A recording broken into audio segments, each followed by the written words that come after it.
और यह कहकर गणेश जी अंतर्धान हो गए। सकट चौथ के दिन गणेश जी की भी पूजा की जाती है, इसलिए अब हम सुनते हैं गणेश जी की कहानी। एक बार की बात है, एक नगर में एक बूढ़ी अम्मा रहती थी। वह बहुत ही गरीब और अंधी थी। उसका एक बेटा और बहू उसके साथ में रहा करते थे। बूढ़ी अम्मा सदैव गणेश जी की पूजा किया करती थी। एक दिन गणेश जी उसकी पूजा से प्रसन्न होकर प्रकट होकर बोले कि बूढ़ी अम्मा, तुम्हें क्या चाहिए? तुम जो चाहो मांग लो, तुम्हें सब मिलेगा। बूढ़ी अम्मा बोली, मुझे तो कुछ भी मांगना नहीं आता है, कैसे और क्या मांगूं? तब गणेश जी बोले, अपने बेटे और बहू से पूछकर मुझे तुम कल बता देना।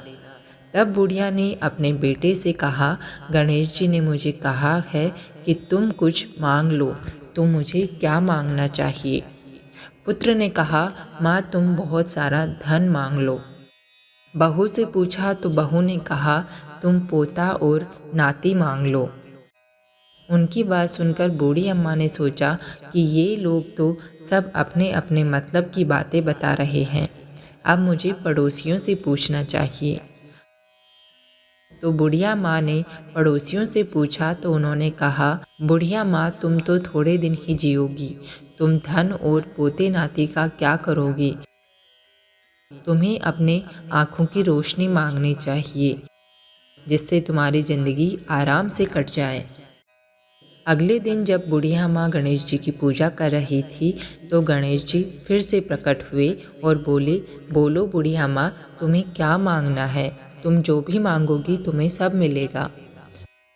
गणेश जी की बात सुनकर बुढ़िया माँ बोली, यदि आप इतने ही प्रसन्न हैं तो मुझे 9 करोड़ की माया दें, निरोगी काया दें, अमर सुहाग दें, आँखों की रोशनी दें, नाती और पोता दें और सब परिवार को सुख दे और अंत में मोक्ष दे। यह सुनकर गणेश जी हंसने लगे और बोले कि बुढ़िया माँ, तुमने तो मुझे ठग लिया है।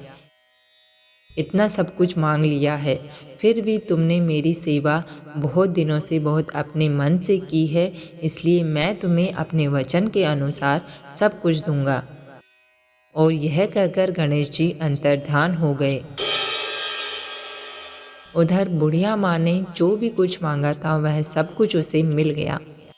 हे गणेश जी महाराज, जैसे तुमने उस बुढ़िया माँ को सब कुछ दिया वैसे ही सबको देना। जय गणेश जी महाराज।